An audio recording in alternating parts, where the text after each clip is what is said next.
O, mabubulok na lang ang Pangulong Duterte kasi kung talagang kayo ay gusto ninyong parusahan yan si Vice Ganda at i-boycott, lumabas kayo sa kalsada dyan sa Pilipinas at patalsikin ang mga bangag sa kanilang pambababoy sa inyo, pagnanakaw, kidnapping, mataas na bilihin, walang trabaho, krimen, baha, yung flood control na yan. Vice Ganda, tangina, nililis kayo eh. Nakakalimutan nyo yung laban natin.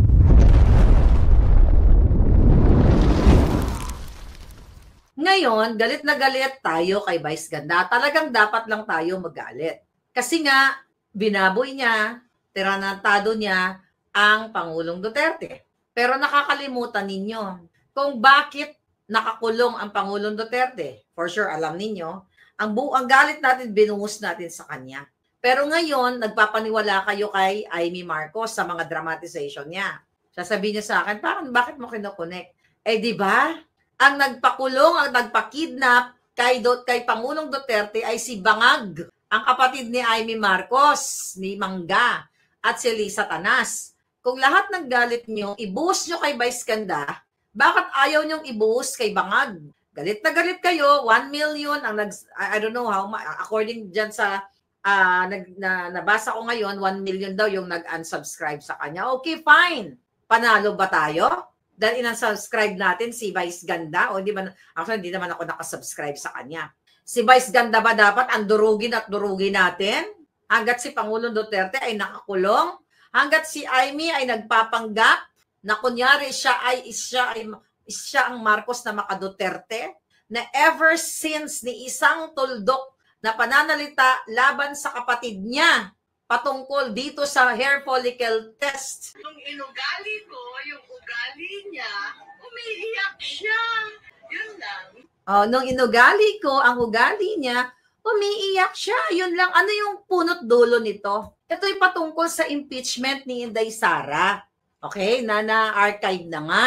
Na pinupush ni Tambaluslos. Ngayon, ito si Amy, syempre, bida-bidahan talaga siya kasi naglalaro siya eh. Tinitira niya si Romualdez, si Tambaluslos, yung putang inang yan, pareho naman sila mga putang ina na magpamilya. Pero ayaw niyang sabihan yung kapatid niyang Bangag, ang sister-in-law niyang Bangag, na sangkot dito sa pulboronic effects dahilan ng pagkamatay ni Tantoco. Kailangan nyo kasi maunawaan ito. Ngayon kasi nakikita ko, nagpapaniwala na naman kayo sa Alpotera, mega promote si Amy Marcos. This is for 2028.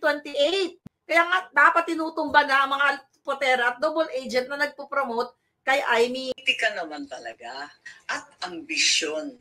Politika naman talaga at ambisyon nag-ugat itong pag-impeach kay Vice President Sara Duterte. Ng isang dambuhalang sanggol. Ambisyon ng isang dambuhalang sanggol, referring to Tambaluslos. So, hindi lihis sa usapin ang sinabi ko. And you really felt the need na sabihin na yun kagabi sa plenary, ma'am? O bakit? Bawal bang sabihin ang katotohanan? Ang parliamentary ba magsaad ng totoo?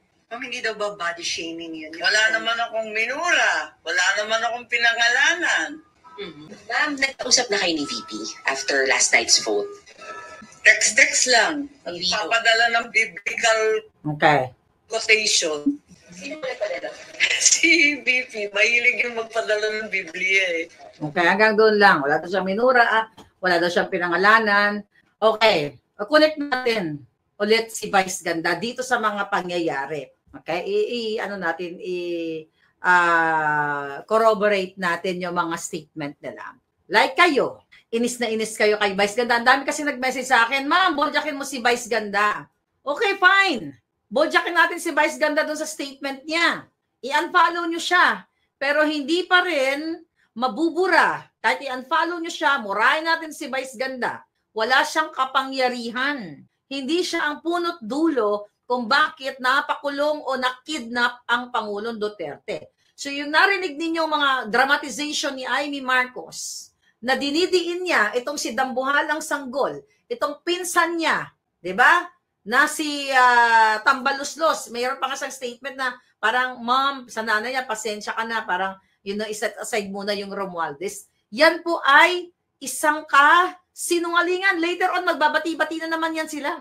Pero hindi niya dinidiin yung kanyang kapatid na dahilan kung bakit ini-impeach si Inday Sara. Dahilan kung bakit pinakidnap ang Pangulong Duterte. Optics yan. Optics yan nila ni Bangag. Na sige, tirahin na tirahin mo yan. Yung pinsan nating Judas na katulad natin, di ba? Yan lang lagi ang paulit-ulit na drama ni Amy Marcos, di ba? May sabi siya, wala daw silang family feud kasi hindi daw ito usaping personal. Ito daw ay usaping politika at para sa bayan, di ba? She's doing it para sa bayan, para sa bayan, pero ang puno, si Marcos na Adictus Benedictus, ayaw niyang tuligsain. Di ba? Talagang ang inano niya si Tambaloslos. Na si Tambaloslos ay kasabwat ng kapatid niya, si Lisa Tanas at si Bangag Jr. Nandiyan dyan yan, no, sa libro ni Attorney Vic Rodriguez. Hindi ko lang na bit-bit ngayon yung libro niya. Actually, that's still, available. Di ba? Nakalagay dyan, huwag kayo magpakasyo nga. Huwag kayo magpalinlang ngayon sa mga nagpo-promote kay Amy Marcos. That's preparation for 2028. Galit na galit tayo kay Vice Ganda. Ano magagawa ni Vice Ganda? Sige nga. Although yes, bilang mga Duterte supporters, galit tayo. Pero bakit kung galit kayo, yung 1 million na, kung may 1 million na nag-unsubscribe, di lumabas kayo sa kalsada. Utang ina, ginagago kayo ng magkakapatid. At itong Tambaloslos, lahat sila yan, drama-drama lang yan. Kung mahal ni Amy Marcos si Inday Sara, dahil sinasabi naman ni Inday Sara na ang dahilan ng impeachment na yan ay si Lisa, tatlo yan. Binanggit niya si Tambaloslos, si Lisa Tanas, si Bangag. Di ba? Mayroon yung mga prior, na pangyayari na may gustong gumordor sa kanya, yung may mga ganun siyang statement, minumura niya si Romualdez, si Lisa Tanas, yun ang putang ina mo, Lisa, di ba? Ganon, si Bangag, paulit-ulit. Tapos sasabihin ni Amy Mangga ay walang family feud. At ito ay usaping politika, normal lang sa politika, ganyan, di ba? Sabi niya nga, yun na, yung parang ano ba yung exact statement niya? Na kalimutan ba niya or basta parang something to yung context parang ida-drop niya muna ang Romualdez chuchuchucho. Marami nga nagsasabi, Romualdez at ano yun, sino may nabasa ako diyan kanina. Romualdez Lacson ka naman daw. 'Di ba? But mga kababayan, mga palangga, kung gusto nyong ibuhos lahat ng galit kay Vice Ganda, hindi mapapauwi ang Pangulong Duterte at hindi mawawala ang mga bangag. Kitang-kita na si Amy Marcos, kahit nasabihin pang bumoto siya na i-archive yan, yung impeachment kay Inday, 19 yan sila eh. Yung iba dyan, ano din ni Bangag. Siyempre, in preparation for 2028 at baka naramdaman na nila na anytime soon, baka maging presidente si Inday Sara. Diba? So, ang sinasabi natin dito, mga palangga, itong drama ni Amy Marcos, na talagang kunyari, din sinasabi niya, although hindi niya pinangalanan, pero alam naman natin, dambuhalang sanggol. Anong kaputahan yan? Saan naman galing yung mga drama, dambuhalang sanggol? Definitely hindi sanggol si Romualdez, demonyo siya. Dapat dambuhalang Tambaloslos, dambuhalang demonyo, hindi dambuhalang sanggol. Kawawa naman, kasi ang sanggol, ang representation niyan ay mga anghel. Dahil nung pagsanggol ka, pinapanganak ka, wala ka pang kasalanan sa mundo. You're just a baby, inosente. Ano sino naman nagturo sa'yo niyang dambuhalang sanggol na yan? Ito'y pagtatakip niya sa kapatid niya, banat-banatan, si Tambaloslos, yung dambuhalang demonyo, at dambuhalang sanggol, di ba? Para kunwari, matuwa tayo. Kayo naman, yung ibang mga, kayo lang naman, yung mga supporter ng mga Alpotera, tuwang-tuwa kayo, wow, ang galing-galing ni Mangga.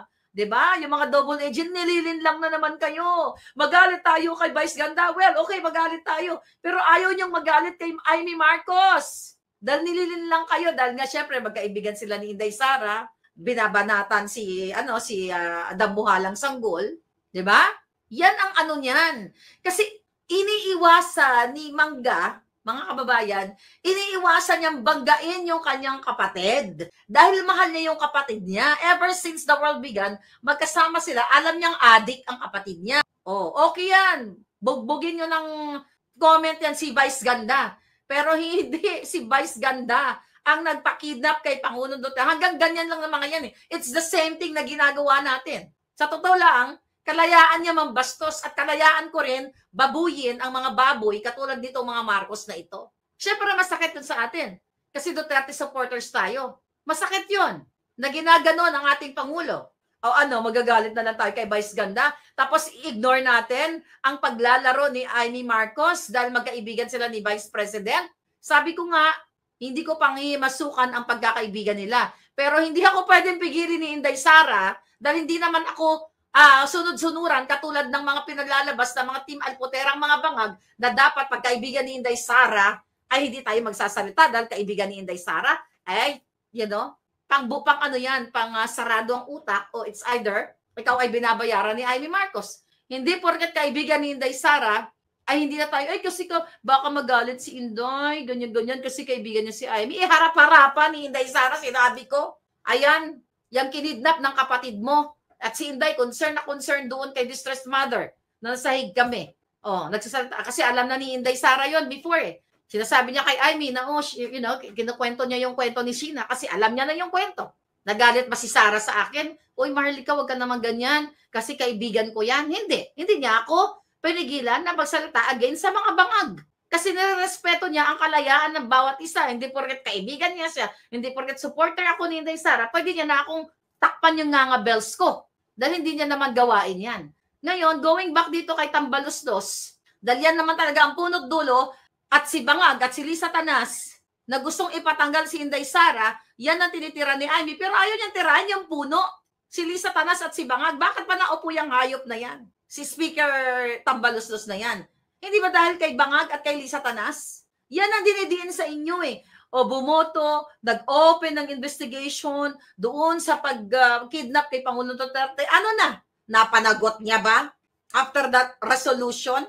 Napanagot ba niya si Remulla? Yung mga, yung mga kasabwat sila kanilaw, si dalawang Remulla, si Anyo, lahat yun, napanagot ba niya?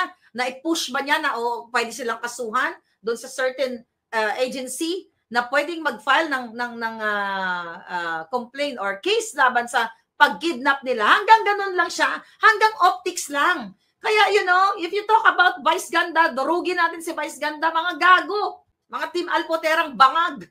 Ang durugin ang mga adictus benedictus. Mabubulok na lang ang Pangulong Duterte kasi kung talagang kayo ay gusto ninyong parusahan yan si Vice Ganda at i-boycott, lumabas kayo sa kalsada dyan sa Pilipinas at patalsikin ang mga bangag sa kanilang pambababoy sa inyo, pagnanakaw, kidnapping, mataas na bilihin, walang trabaho, krimen, baha, yung flood control na yan. Vice Ganda, tangina, nililis kayo eh. Nakakalimutan nyo yung laban natin. Kaya nga ako, nagpa-practice na ako bumibitbit ng Armalite. Diba?